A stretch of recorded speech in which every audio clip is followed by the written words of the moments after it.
اعوذ باللہ من الشیطان الرجیم بسم اللہ الرحمن الرحیم وَعَلَمُوا عِبَادَ اللَّهِ أَنَّكُمْ وَمَا أَنْتُمْ فِيهِ مِنْ هَذِهِ الدُّنْيَا عَلَى سَبِيلِ مَنْ قَدْ مَضَىٰ قَبْلَكُمْ۔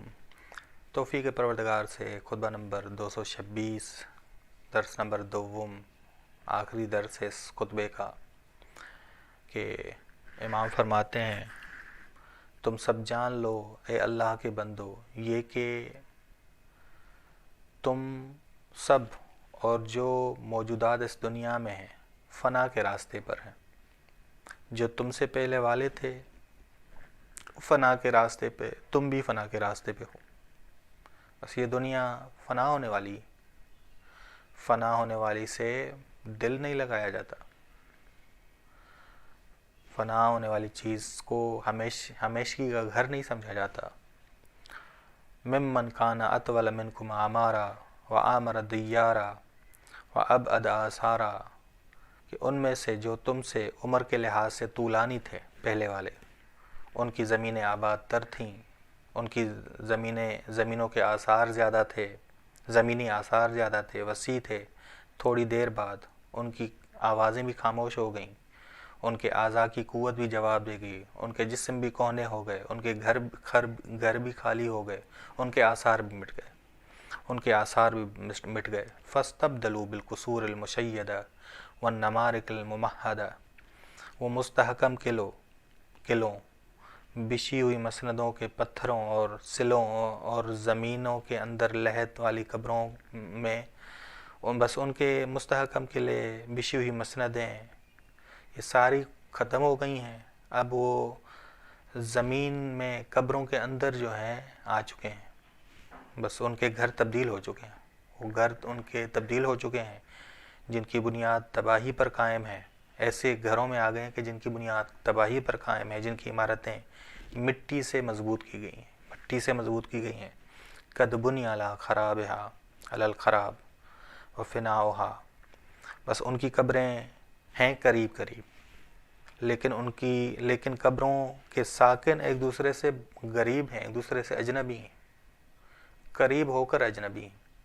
یعنی وہ بس وہ عالم ہے جو انفرادی عالم ہوگا، یعنی وہاں کوئی ایک دوسرے کے کام نہیں آئے گا، کوئی ایک دوسرے کے کام نہیں آئے گا، بس ایک دوسرے کے لیے اجنبی ہیں۔ یہ لوگ ایسے لوگ ہیں جو بوکھلائے ہوئے ہیں، دنیا کے کاموں سے فارغ ہو کر آخرت کی فکر میں مشغول ہو گئے ہیں، نہ اپنے وطن سے انس رکھتے ہیں، یعنی نہ قبروں سے انس رکھتے ہیں، نہ ہی اپنے ہمسایوں سے ان کا کوئی تعلق ہے۔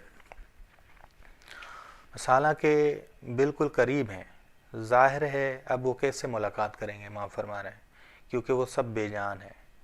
پتھروں اور مٹی نے زمین کے برابر ان کو کر دیا ہے، گویا تم بھی پہنچ رہے ہو، تم بھی قریب ہو۔ اب امام مخاطب ہیں حاضر افراد سے کہ تم بھی پہنچ رہے ہو جہاں وہ بھی پہنچے ہیں، بس تم بھی اس قبر کے گروی ہو، اس امانت گاہ نے تمہیں بھی جکڑ لیا، بس تم بھی وہیں جاؤ گے، تم بھی وہیں جاؤ۔ بس فکر کرو اس وقت کیا ہوگا جب تمہارے معاملات آخری حد تک پہنچ جائیں، آخری حد کو پہنچ جائیں اور قبروں سے تمہیں نکالا جائے گا قیامت کبریٰ میں، تو اس وقت کیا حال ہوگا؟ ہر نفس اپنے اعمال کو دیکھے گا، پالے گا، سب کو اللہ کی طرف پلٹایا جائے گا جو مالک حق ہے۔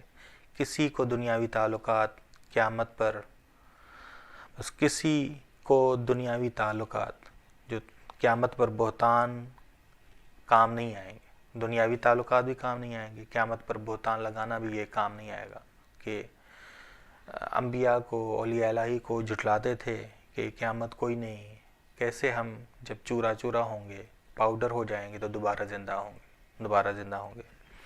بس امیر المومنین علیہ السلام نے خطبے کے اس حصے میں یہ اہم ترین نقطے کی طرف اشارہ کر رہے ہیں کہ تاریخ سے انسان عبرت لے، تاریخ سے عبرت لو، جو مر چکے ہیں ان سے عبرت لو۔ ان کے آثار زیادہ تھے، زمینی آثار زیادہ تھے، ان کی زندگیاں زیادہ تھیں، ٹھیک، ان کے گھر تم سے زیادہ مضبوط تھے، مضبوط قلعے تھے ان کے۔ بس خطبہ نمبر 102 میں امام فرماتے ہیں کہ اللہ اس پر رحمت کرے جو فکر کرتا ہے، جو تاریخ سے عبرت لیتا ہے، جو نصیحتوں سے تذکر لیتا ہے، اللہ اس پر رحمت کرے۔ بس تاریخ سے عبرت حاصل کرنا ایک الہام ہے، الہی الہام، یہ الہام الہی ہے۔ بس غافل انسان تاریخ سے عبرت حاصل نہیں کرتا۔ عبرت سے روکنے کے اسباب جو آئے ہیں قرآن و روایات میں، وہ پہلا سبب یہ ہے کہ عبرت سے روکنے والی چیز کہ انسان حقیقت دنیا سے آگاہ نہ ہو، حقیقت دنیا سے عاشق غافل ہو، جاہل ہو۔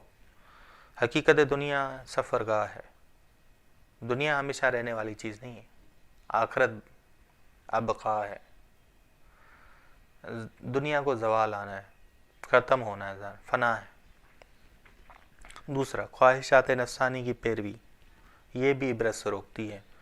اگر یہ خواہشات نفسانی کی پیروی غالب آ جائے تو انسان کو ہلاکت تک پہنچاتی ہے۔ تیسری چیز، دنیا سے دوستی اور محبت۔ چوتھی چیز، خیال پرست ہونا، خیال زدہ ہونا۔ پانچویں چیز، طولانی آرزوؤں میں پڑنا، طولانی آرزوؤں میں پڑنا۔ بس امام خطبے کے اس حصے میں امام نے یہ فرمایا کہ تم سب جان لو کہ تم بھی اسی راستے پر ہو جس راستے پر پہلے لوگ ہیں، جو مر چکے ہیں وہ پہلے لوگ ہیں، کہ وہ لوگ عمر کے لحاظ سے تم سے طولانی تھے، ان کی زمینیں بھی آباد تھیں، ان کے زمینی آثار بھی زیادہ تھے، وسیع تھے، تھوڑی دیر بعد ان کی خاموشی ہو گئی، وہ بھی ہمیشہ نہیں رہے۔ بس عمریں بھی زیادہ ہونا، زمینیں بھی زیادہ آباد تر ہونا، یہ ساری چیزیں انہیں پھر بھی فنا تک لے گئیں، فنا تک لے گئیں، فنا تک وہ پہنچے، وہ فنا ہو گئے تو تم بھی کیا ہو جاؤ گے؟ فنا ہو جاؤ گے۔ بس تاریخ سے عبرت حاصل کرو۔ صلی اللہ علی محمد اہل بیتہ الطیبین الطاہرین۔